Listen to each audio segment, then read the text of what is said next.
morning.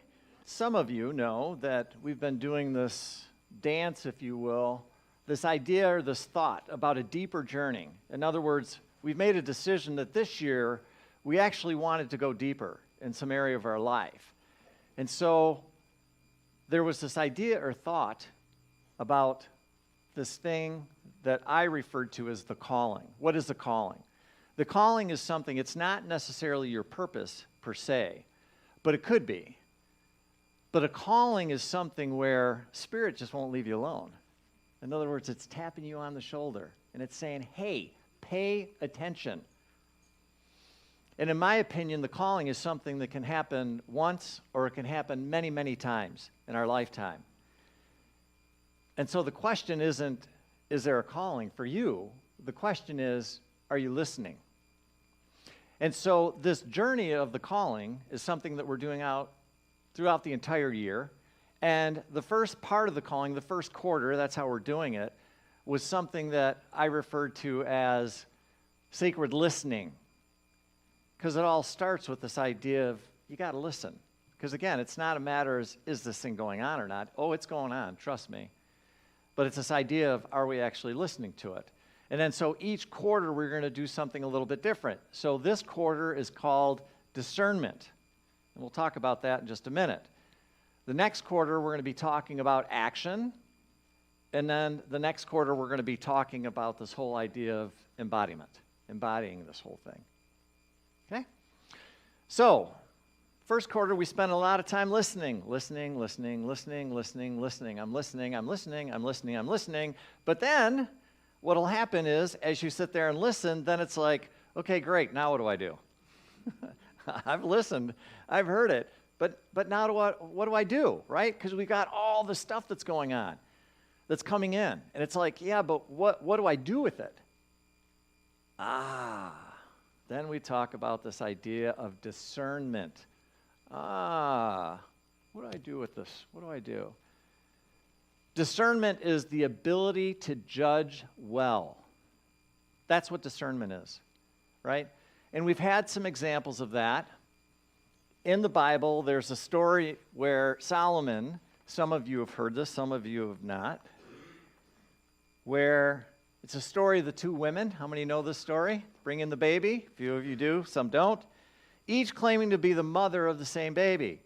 One woman says that the other woman's baby died during the night and she switched the dead baby with her own living child. The other woman vehemently denies this, asserting that the living baby is hers. King Solomon, known for his wisdom, orders that the baby be cut in half and divided between the two women. What? That's crazy. One woman agrees to this, but the other pleads with the king to spare the child and give it to the other woman. Solomon immediately recognizes the true mother's love and discerns that she is the real parent.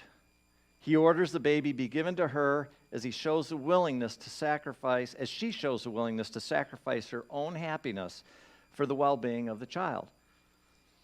So the story, in a sense, demonstrates his gift of discernment. Because there's a lot going on, right? There's a lot of information. What do I do? What do I do? What do I do? I've got these two people in front of me. It's a baby, right? What do I do with that? He learned how to use discernment. Discernment, discernment, discernment, right? King Solomon, metaphysically, represents spiritual understanding. So I know I've been playing with metaphysics lately, the interpretation that everything might mean something a little bit different. If you like metaphysics, I'm just going to say this, cool. If you don't, it's okay. You don't have to like metaphysics. I enjoy it. King Solomon represents spiritual understanding. When you really look at it and break it down, it really comes down to spiritual understanding is really intuition. Your intuition, your gut. How many times have we heard, listen to your gut, right? Aren't we always told that? Listen to your gut, listen to your gut, listen to your gut. Yeah, we do. Haven't we had some pretty famous people tell us about intuition? Steve Jobs, have the courage to follow your heart and intuition. Everything else is secondary. I would say, pretty amazing guy, what he was able to create, what he was able to do. There might be somebody else that could keep up with him in terms of the impact he's had on the world. Einstein, the only real valuable thing is intuition. Einstein said that. And then he said, I believe in intuition and inspiration. At times I feel certain I am right while not knowing the reason. I love that one, right? So in other words, he just knows. He has completely bypassed the brain at that point in time. By the way, it's way beyond his thinking. He just knows. It's on a gut level. He just knows that he's right. And then there's another example where you honestly don't know, or you're told, literally, it goes beyond it. So here's the story of David as king. In this story, God instructs Samuel to go to the house of Jesse in Bethlehem and anoint one of his sons as the future king of Israel, replacing Saul. Jesse presents 7 of his sons before Samuel. He considers their appearance and stature, assuming one of them will be the chosen one. All right. However, God tells Samuel, hey, pay attention. Don't consider their appearance, their height, the way they look, anything like that, for I have rejected him. The Lord does not look at things people look at. People look at the outward appearance, but the Lord looks at the heart. After Jesse presented all of his sons, all 7 of them, Samuel says, you got any others? And he says, well, you know, there's this younger one, his name David, but he's kind of a goofball. He hangs out in the fields and he plays with the animals and all that, but don't worry about him. Samuel, I want to see him. I want to see him, right? When David brought in before Samuel, God says, that's the one I want. That's it. And that story illustrates sometimes it goes so beyond what our brain, because what's our brain telling us? Our brain is telling us that one, the best looking one, the one that smells nice, looks nice, talks nice, all this other stuff like that. And yet, when we're using spiritual discernment, when we're using intuition, it goes past all of that because it just simply knows. It just simply knows, right? And that's, in that case, sometimes we do get, and it's one of the practices that we're going to talk about next week, spoiler alert, is when you are actually told by Spirit, that's it. That's it. And you can develop that. And we're going to be talking about that. But in this case, God actually said, hey, pick this one. Anybody ever have that experience where you're told or guided or directed specifically, that's the one, that's it, that's your answer? Yeah, it happens occasionally. It does happen occasionally, right? Metaphysically, intuition is inherent in all humankind and is the highest function of consciousness. Wait a minute. Intuition, inherent in all of humankind, is the highest function of consciousness. Certainly for Jobs, certainly for Einstein. And I'm sitting there thinking, well, if that's what they're saying, maybe it's something I should be paying attention to. Maybe I should start thinking about this idea of using my intuition as a way for guidance and direction in my life, right? Goes on to say, using intuition is the highest form we become aware of divine ideas and our divine mind. So wait a minute, let me get this right. There are ideas that are outside of my conscious brain that I have access to, this thing called divine mind, whatever that is, and if I play with this thing and start practicing this thing, I'll have access to those divine ideas. Yes, that's exactly what I'm saying. That's it, right there. You got to remember when you're doing something and you're stuck, you've got to have a different idea. You have to have a different way of looking at it. You have to have more stuff to be able to figure out, okay, here I am, I've been stuck for a while, I can't move from this place in this situation. What's going to change it? In here, divine ideas, divine wisdom, because you're never, ever, ever without them. They're always there. How do you access them? Well, again, we'll talk about that next week, right? We need to cultivate an awareness of perceptual activity of intuition in our lives so that we're able to recognize and discern divine guidance from simple human thought. So it's not like we don't have ideas. It's not like we're trying to figure something out. We don't think, well, this might work, this might work, this might work. And certainly there's nothing wrong with that. But what I'm saying is, and what I didn't realize certainly when I was younger, was that there is a whole brand new opportunity for me to access information I simply did not have access to, period. I just didn't have access to it. Why? Because I was taught the brain's the most important thing. That's the thing that's going to help me get from point A to point B. Certainly the society we live in honors, appreciates, respects the brain, right? It's telling you, brain, smart, smart, smart, smart. We reward it, for God's sakes. And yet, except rare occasion, do we reward intuition. And so therefore, what happens? We're growing up, we go through school, and guess what school's saying? Get smarter, get smarter, get smarter, get smarter. Is school telling you to actually start to develop your intuition? No, it doesn't do that. But boy, oh boy, get a 4.0 on a test. Graduate high school or college with a 4.0. Ooh, look out. And I don't know, there's something about me that's like, what is wrong with us? Why are we not telling people and teaching our children, hey, that's really cool, but there's a whole nother side of the game, and if we actually start helping you develop it, we might make this world just a little bit of a better place. Start paying attention to your intuition and start working with our children to tell them this is real. That's what I want to tell you. This thing called intuition is real. You can actually use it. Clearly, some of the smartest people in the world are telling us it's there. Use it. But do we do that? Sometimes. And for me, it's about, oh my God, when I realize this, it's like, I need to start playing. I need to start practicing.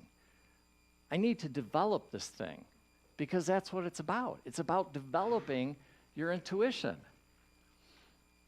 and starting to play with it, right? And I just wanted to emphasize it again. Discern the divine guidance from simple human thought. And what I'm going to share with you is that my own experience with this is especially if you were brought up and this wasn't emphasized, if this was brought up, especially where I was brought up in the environment that I was raised in. Imagine I'm 4 kids, I'm the youngest of 4, so I'm getting all the hand-me-downs. I'm told to be seen, not to be heard, all of that. Some of you share that story, by the way, and I know that. But if your intuition wasn't emphasized, if you didn't know this, and you were taught everything but that, you understand that as you get older, it's not something that comes easily. How many people have that expression or that thing going on? Yeah. And so it's like, okay, so what you're telling me then is this thing called intuition is like a skill set. Yeah. It's a skill set, just like anything else. And it's something that if you take time and you cultivate and you start playing with this idea of using your intuition, then you can develop it, just like anything else. Just like riding a bike, playing the piano, whatever it is that you want to do. It's just like doing anything like that. I mean, if you honestly think about it, it all comes down to going within, going within, going within. And you think about what does this society teach us? Even from the time we're babies, all of our answers come where? Out there. All of them. I get it. It's nature. You're a baby. What choices do you have? You got your mom, you got your dad, right? That's the way it works. But guess what that teaches us? It teaches us to look outside of ourselves, look outside of ourselves. This society, I've been saying this for the last couple weeks. What does it teach us? Look outside of yourself, look outside of yourself. Here, look over here. Here, look over here for your answers. Here, go over here, you'll find your answers here. Go over here, you'll find your answers there. Rarely do we hear somebody say, it's all here. You know what happens when we start telling people that everything that they need is in here? Guess what happens? Well, they don't believe it, but the thing is they lose power. The power system that's in place now needs you to basically need them. That's what they need. And when all of a sudden you start to pay attention to this thing inside of yourself, guess what happens? Holy cow, you mean I can stand on my own? I can be a sovereign being? I don't need anything outside of myself? That horrifies the establishment. And I'm just using that as a broad term. I'm not doing anything else with that. I'm just saying, in general, that's the way it's been for a long time. And in my opinion, what's happening is we as a humanity, we as a race are in the process of shifting. And what's happening is we are going from more of a victim, I got to look outside of myself for everything, to no, I'm a sovereign being and I can do this on my own. In my opinion, that's where we're going. We're waking up.